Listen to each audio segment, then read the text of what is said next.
This channel does not promote any violent, harmful, or illegal activities. All content provided by this channel is meant for an educational purpose only. শুরুতেই মালদার খবরে চোখ রাখা যাক। মালদা তৃণমূল জেলা সহ সভাপতি খুনে গ্রেফতার আরো ৩। বিহারের সুপারি কিলার সহ এখনো পর্যন্ত পুলিশের জালে ৫ দুষ্কৃতী। উদ্ধার হয়েছে একাধিক আগ্নেয়াস্ত্র। তৃণমূল কাউন্সিলর ও মালদা জেলা সহ সভাপতি খুনে ১০ লক্ষ টাকা সুপারি দেওয়া হয়েছিল। খবর পুলিশ সূত্রে। দুষ্কৃতীদের সুপারি কে দিল, মাস্টার মাইন্ডই বা কে, তদন্তে নেমেছে পুলিশ। কথা বলবো, আমাদের সঙ্গে রয়েছেন আমাদের প্রতিনিধি সুব্রতোষ। সুব্রতোষ, আর কি তথ্য সামনে আসছে?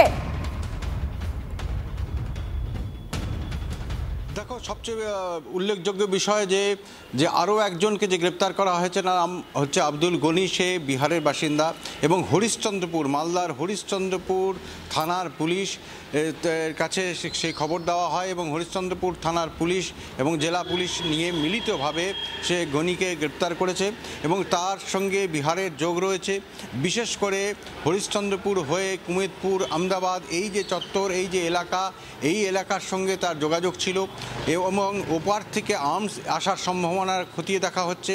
এর পাশাপাশি ইতিমধ্যেই যে বাকি দুজনকে প্রথমেই পুলিশ গ্রেপ্তার করেছিল, তাদেরকে টানা জিজ্ঞাসাবাদ করে এই তথ্য মূলত এখনও পর্যন্ত স্পষ্ট হয়েছে যে ১০ লক্ষ টাকা তাদেরকে দেওয়া হয়েছিল এবং ১০ লক্ষ টাকা কিন্তু মোটিভ কি সামনে আসছে, মানে সুপারি দেওয়া হয়। মোটিভ এখনো পর্যন্ত যেটা, দুটো বিষয় নিয়ে এগোচ্ছে পুলিশ। এক, যে একটা বৃহত্তর কনস্পিরেসি, সেটা দল থেকেই, মানে দলের গোষ্ঠীকন্দল, এটা একটা মনে করা হচ্ছে। দুই, যে ব্যবসায়িক একটা বিষয় থাকতে পারে।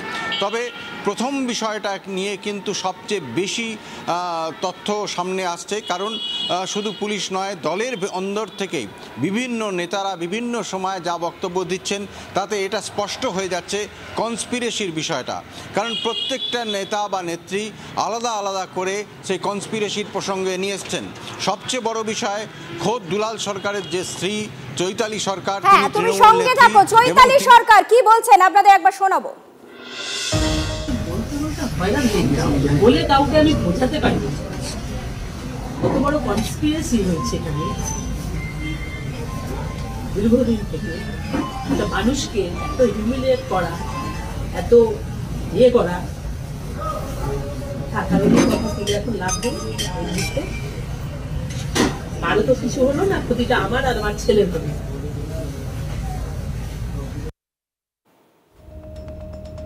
একেবারে সুনির্দিষ্টভাবে কনস্পিরেসির প্রসঙ্গ সামনে আসছে এবং ভাবতে পারো সুব্রতোষ, তার জন্য সুপারি কিলার, একটা গোষ্ঠীকন্দল যার জন্য একজনকে মার্ডার করা হচ্ছে বা তার খুন হচ্ছে, তার জন্য সুপারি কিলার লাগানো হচ্ছে এবং গোষ্ঠীকন্দল ধারে কোন পর্যায়ে পৌঁছতে পারে, কি বলবে? হ্যাঁ, একদমই তাই। এবং প্রত্যেকটা নেতা বা নেত্রী, যে কথাটা বলছিলাম, তারা রীতিমতো আতঙ্কিত এই সময়। কারণ গোষ্ঠীকন্দলের বিষয় নিয়ে খোদ সাবিনা ইয়াসমিন, যিনি প্রতিমন্ত্রী রয়েছেন, তিনিও কিন্তু রীতিমতো আতঙ্কিত এই কথাটাই ব্যবহার করেছেন, এই শব্দটাই তিনি ব্যবহার করেছেন। তিনি বলছেন যে গোষ্ঠীকন্দল হতে পারে, সব দলে হয়, তার দলেও যে আছে সেটাও তিনি স্বীকার করছেন। এবং সেখানে স্বীকার করার পর তিনি বলছেন যে গোষ্ঠীকন্দলের পরিণতি যদি মৃত্যু হয় এবং সেটা এই রকমভাবে, মানে ভাড়াটে খুনি ব্যবহার করে খুন করা হয়, তাহলে কোন পর্যায়ে? তাহলে সেখানে যদি চক্রান্ত হয়, সেই গোষ্ঠীকন্দলের মাথা যদি দলের অন্দরেই কেউ থাকে, তাহলেও ইমিডিয়েট তাকে সামনে আনতে হবে। না হলে প্রত্যেকের নিরাপত্তা নিয়ে প্রশ্ন উঠে যাচ্ছে, প্রত্যেকটা নেতা বা নেতৃত্ব বিরোধী গোষ্ঠী রয়েছে। বিশেষ করে মালদা জেলায় গোষ্ঠীকন্দল নতুন নয়। মালদা জেলার গোষ্ঠীকন্দল নিয়ে বারবার মুখ্যমন্ত্রী সরব হয়েছেন এবং এমনও হয়েছে যে তিনি রাগ করে এখান থেকে চলে গেছেন গোষ্ঠীকন্দলের পরিস্থিতি দেখে। তো তাহলে সেই ক্ষেত্রে যদি এই রকম ঘটনা ঘটে শুধুমাত্র গোষ্ঠীকন্দলের কারণে, তাহলে খুব স্বাভাবিক। সাবিনা ইয়াসমিন নয়, গতকাল অভিষেক বন্দ্যোপাধ্যায় দলের গোষ্ঠীকন্দল নিয়ে তিনিও বক্তব্য রেখেছিলেন, শোনাবো আপনাদের তিনি কি বলেছিলেন। মালদার ক্ষেত্রে জেলা প্রশাসন রয়েছে, মালদা জেলা পুলিশ রয়েছে, তারা ব্যবস্থা নেবে, পুলিশ ধরবে কে এর সাথে যুক্ত। এটা কি দলের কোনো অন্তর্দ্বন্দ্ব, না কোনো রকম ভাবে কারোর চক্রান্ত, বিরোধীরা কেউ যুক্ত? একটু তদন্ত সাপেক্ষ, তদন্ত হবে, তদন্ত প্রক্রিয়ায় উঠে আসবে এবং সেই মোতাবেক যা তদন্ত বা পদক্ষেপ গ্রহণ করার পুলিশ প্রশাসন নেবে। আমরা একটা জিনিস বুঝতে পারছি যে কোনো কেউ তো ইনভলভড আছেন, কোনো কনস্পিরেসি হয়েছে। যারা ইনভলভ তারা যাতে ধরা পড়েন এবং তাদের যাতে কড়া শাস্তি হয়, এটা একটা শকিং ব্যাপার, অবশ্য আমাদের সবাইকে এফেক্ট করেছে এবং আমরা সেই জন্যই চাইছি যে যারা ইনভলভ তাদের বিরুদ্ধে যাতে কড়া অ্যাকশন নেওয়া হয়। অত্যন্ত মর্মান্তিক ঘটনা, ডেফিনেটলি বড় ষড়যন্ত্র না থাকলে দিনের বেলা এইভাবে প্রকাশ্যে মার্ডার হতে পারে না, এটা বোঝা যায়, সেটাকে বার করতে হবে। এরকম একটা ঘটনা ঘটলে একটা ট্রমাটাইজড হয়, এরকম একটা ঘটনা বাঞ্ছনীয় নয়, কড়া হাতে দমন করতে হবে। এর পেছনে যারা আছে তাদেরকে ধরে কড়া শাস্তি দিতে হবে, এটা মানা যায় না। এর আগে আপনাদের সামনে আমরা তুলে ধরেছিলাম যে অস্ত্র উদ্ধারের ক্ষেত্রে বিহার কানেকশন কিভাবে সামনে আসছে, আর এবারে সুপারি কিলারের ক্ষেত্রেও কিন্তু সেই বিহারের নামই সামনে আসছে। রাজ্যের উত্তর থেকে দক্ষিণে অপরাধে বারবার মিলছে বিহার যোগ। অস্ত্র পাচার থেকে সুপারি কিলিং, সাইবার প্রতারণা হোক বা ডাকাতি, পিছনে সেই বিহার গ্যাং। মালদার শাসক নেতা খুনের পেছনেও বিহার যোগ। ধৃত দুজনের একজন বিহারের কাটিহারের বাসিন্দা বলে জানা যাচ্ছে। ট্যাবের টাকা চুরির তদন্ত, উত্তর বাংলায় মিলেছিল বিহার কানেকশন। কেন এই রাজ্যে অবাধে একের পর এক অপরাধ করতে পারছে পড়শি রাজ্যের অপরাধিতা, উঠছে প্রশ্ন। বিহার গ্যাং রুখতে কেন ব্যর্থ হচ্ছে রাজ্যের পুলিশ? খাস কলকাতায় কাউন্সিলর খুনের চেষ্টায় মিলেছিল সেই বিহার যোগ। শহরের অন্দরে বিহার গ্যাংয়ের জেরা মিলেছিল রাজ্যের প্রান্তে প্রান্তে বাড়ছে বিহারে অপরাধীদের শেল্টার। সেই কারণেই রাজ্যে বিহার গ্যাংয়ের বারবারন্ত বিহার গ্যাংয়ের দাবি গোয়েন্দাদের। বারবার বিহার কানেকশন সামনে আসছে, শুধুমাত্র এই ঘটনায় নয়, এর আগে দেখিয়েছিলাম আপনাদের যে শহর কলকাতার বুকে কাউন্সিলরকে খুনের যে টার্গেট করা হয়েছিল সেখানেও সেই বিহার কানেকশন এসেছিল। বৈঠকখানা বাজারে যে অস্ত্র উদ্ধার হয়েছিল সেখানেও বিহার কানেকশন, অর্থাৎ সুপারি কিলিং থেকে শুরু করে অস্ত্র উদ্ধার সমস্ত কিছুতে হ্যাকিং। আমরা জানি যে হ্যাকিং এ একেবারে শীর্ষে থাকে বিহারের নাম। বারবার আমাদের ফোনে, আমাদের ল্যাপটপে যে হ্যাকিং এর ঘটনা দিনের পর দিন ঘটছে, সেখানেও কিন্তু সেই বিহার কানেকশনেরই ছবি সামনে আসছে বারবার। মালদায় তৃণমূল নেতা খুন, আতঙ্কে পাশের জেলার তৃণমূল নেতা। নওদার মধুপুর গ্রাম পঞ্চায়েতের তৃণমূল সদস্যকে খুনের হুমকির অভিযোগ। বাড়ির সামনে রক্তাক্ত বুলেট, আগ্নেয়াস্ত্রের ছবি সহ পোস্টার রেখে দেওয়ার অভিযোগ মধুপুর গ্রাম পঞ্চায়েতের সদস্য মনিরুল ইসলামের। কথা বলবো, আমাদের সঙ্গে রয়েছেন আমাদের প্রতিনিধি কৌশিক। কৌশিক, আর কি তথ্য এক্ষেত্রে সামনে আসছে?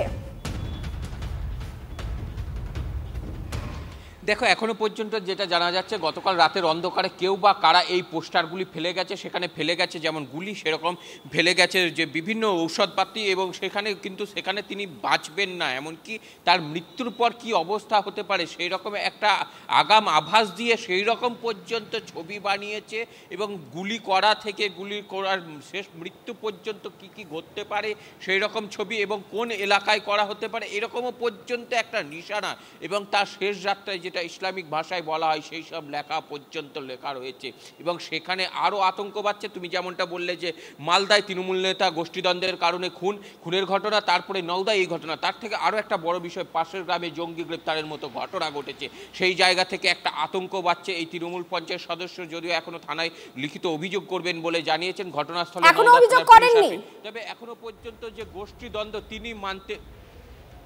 দেখো, পুলিশ আসবে ঘটনাস্থলে এবং সেই সব যেসব লেখা সামগ্রী বা যা পোস্টারগুলি পড়ে রয়েছে সেগুলো উদ্ধারের পর তিনি লিখিতভাবে অভিযোগ করবে। তিনি পুলিশকে বিষয়টি কিন্তু জানিয়েছেন বাই টেলিফোনের মধ্য দিয়ে, এবং তিনি জানিয়েছেন যে পুলিশ এলে সেই সব উদ্ধারের পর একটা লিখিত অভিযোগ করবে। তবে তার সঙ্গে আমরা কথা বলি, তবে তিনি এখনো পর্যন্ত কিন্তু গোষ্ঠীদ্বন্দ্ব বা এরকম কিন্তু মানতে নারাজ। তবে তিনি গোষ্ঠীদ্বন্দ্ব যদি না হয় তাহলে কিন্তু আরো ভয়ঙ্কর হতে পারে যে লেখা, যে শব্দ ব্যবহার হয়েছে এই ঘটনার সঙ্গে যুক্ত। তার কারণ মালদায় একটা প্রসঙ্গ অন্তত উঠে এসেছিল যে মালদায় একটা গোষ্ঠী দ্বন্দ্বের কথা সামনে এসেছিল, কিন্তু এক্ষেত্রে কে বা কারা এইভাবে নওদার মধুপুর গ্রাম পঞ্চায়েতের তৃণমূল সদস্যের বাড়ির সামনে খুনের হুমকি দিয়ে গেল, বাড়ির সামনে রক্তাক্ত বুলেট রেখে যাওয়া হলো, আগ্নেয়াস্ত্র ছবি আপনারা দেখতে পাচ্ছেন, বিভিন্ন পোস্টার রেখে দেওয়ার অভিযোগ উঠছে মধুপুর গ্রাম পঞ্চায়েতের সদস্য মনিরুল ইসলামের বাড়ির সামনে।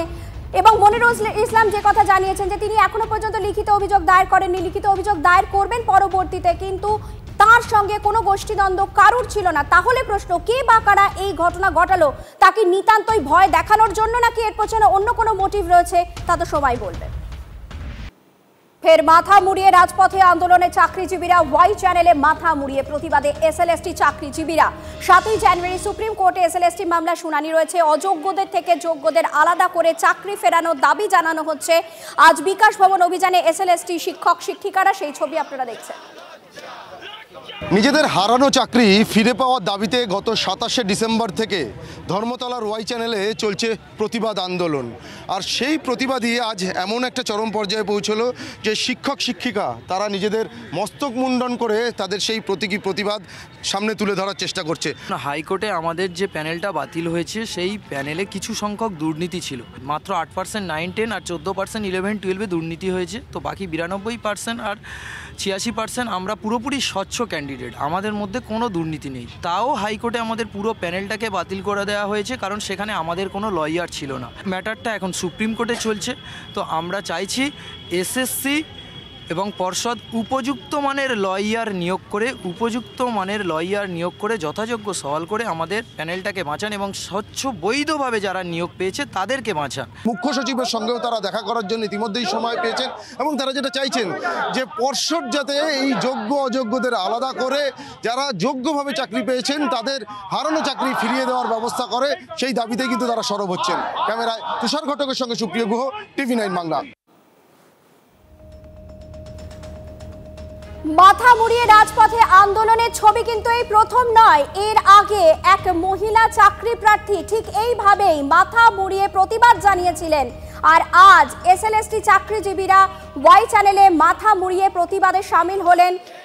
7ই জানুয়ারি সুপ্রিম কোর্টের এসএলএসটি মামলা শুনানি রয়েছে। অযোগ্যদের থেকে যোগ্যদের আলাদা করে চাকরি ফেরানোর দাবি জানানো হচ্ছে। একই সঙ্গে দুটি ছবি আপনারা এই মুহূর্তে দেখতে পাচ্ছেন।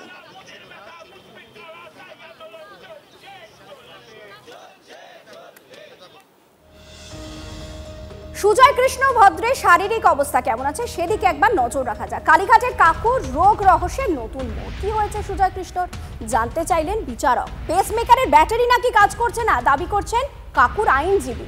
সুজয় কৃষ্ণর হৃদরোগজনিত সমস্যা নেই, অন্য রোগের চিকিৎসা প্রয়োজন, বিএম বিড়লা হাসপাতালের রিপোর্টে উল্লেখ। খবর সূত্রে সুজয় কৃষ্ণর পেসমেকারের কোনো সমস্যা নেই দাবি চিকিৎসকদের। কাকুর পেসমেকারের মেয়াদ এখনো 2.5 বছর জানিয়েছে পেসমেকার কোম্পানি। এসএসকেএমেও কাকুর পেসমেকারের সমস্যা মেলেনি খবর সূত্রে। তাহলে কি হয়েছে কালীঘাটের কাকুর? এসএসকেএম বিএম বিড়লা হয়ে কাকু এখন অ্যাপোলো হাসপাতালে। কাকুর শারীরিক অবস্থা স্থিতিশীল হলেও সংকটজনক খবর হাসপাতাল সূত্রে। সুজয় কৃষ্ণ সশরীরে হাজিরা না দিতে পারায় হচ্ছে না নিয়োগ দুর্নীতি মামলার চার্জ গঠন। 6ই জানুয়ারি ফের শুনানি। 2.5 বছর হয়ে যাওয়া মানে সে অনেকটা ব্যবহার হয়েছে, এখন 2.5 বছর আছে। তো সেক্ষেত্রে 2.5 বছরের জন্য চিন্তার কিছু নেই। ফলো আপ সাধারণত রাখা হয় বছরে একবার। 6 মাস যদি আয়ু থাকে তখন কিন্তু সত্যি চিন্তার কারণ। তখন আমরা পেশেন্টকে বলি যে আপনি 3 মাস বাদে আসুন, বা তারপরে আবার আমরা চেক করি। আর যদি EOL হয়ে যায় মানে end of life of battery, তখন কিন্তু আর সময় নেই, সঙ্গে সঙ্গে ওটাকে পাল্টে নতুন এই জেনারেটর লাগিয়ে দিতে হবে।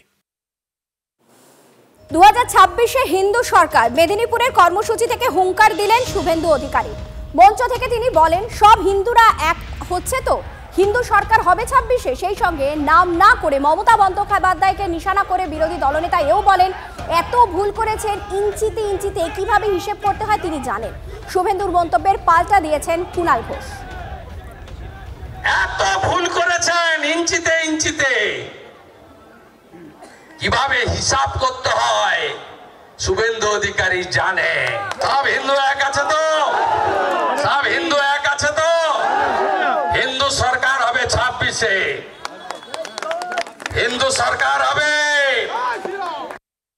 2.5 বছর আছে। তো সেক্ষেত্রে 2.5 বছরের জন্য চিন্তার কিছু নেই। ফলো আপ সাধারণত রাখা হয় বছরে একবার। 6 মাস যদি আয়ু থাকে তখন কিন্তু সত্যি চিন্তার কারণ। তখন আমরা পেশেন্টকে বলি যে আপনি 3 মাস বাদে আসুন, বা তারপরে আবার আমরা চেক করি। আর যদি EOL হয়ে যায় মানে end of life of battery, তখন কিন্তু আর সময় নেই, সঙ্গে সঙ্গে ওটাকে পাল্টে নতুন এই জেনারেটর লাগিয়ে দিতে হবে। 2026-এ হিন্দু সরকার মেদিনীপুরের কর্মসূচি থেকে হুঙ্কার দিলেন শুভেন্দু অধিকারী। মঞ্চ থেকে তিনি বলেন সব হিন্দুরা এক হচ্ছে, তো হিন্দু সরকার হবে 26-এ। সেই সঙ্গে নাম না করে মমতা বন্দ্যোপাধ্যায়কে নিশানা করে বিরোধী দলনেতা এও বলেন, এত ভুল করেছেন, ইঞ্চিতে ইঞ্চিতে কিভাবে হিসেব করতে হয় তিনি জানেন। শুভেন্দুর মন্তব্যের পাল্টা দিয়েছেন কুণাল ঘোষ। এত ভুল করেছেন, ইঞ্চিতে ইঞ্চিতে কিভাবে হিসাব করতে হয় শুভেন্দু অধিকারী জানে। সব হিন্দু এক আছে তো, সব হিন্দু এক আছে তো। হিন্দু সরকার হবে 26-এ, হিন্দু সরকার হবে। বিজেপি সরকার যেটা উনি বারবার বলেন না, ওটা হচ্ছে কুঁজোরও ইচ্ছা হয় চিত হয়ে শোয়ার, আর গামছারও ইচ্ছা হয় ধোবার বাড়ি যাওয়ার। তো এইটা হচ্ছে ওনার প্রবলেম। যখন কোনো মারকুটে ব্যাটসম্যানের সামনে কোনো বোলার পড়ে প্রত্যেক বলে 6 খায়, তখন দেখবেন নার্ভাস হয়ে হোয়াইট বল করে ফেলে। শুভেন্দুবাবুর এই স্টেটমেন্টগুলো হচ্ছে হোয়াইট বল।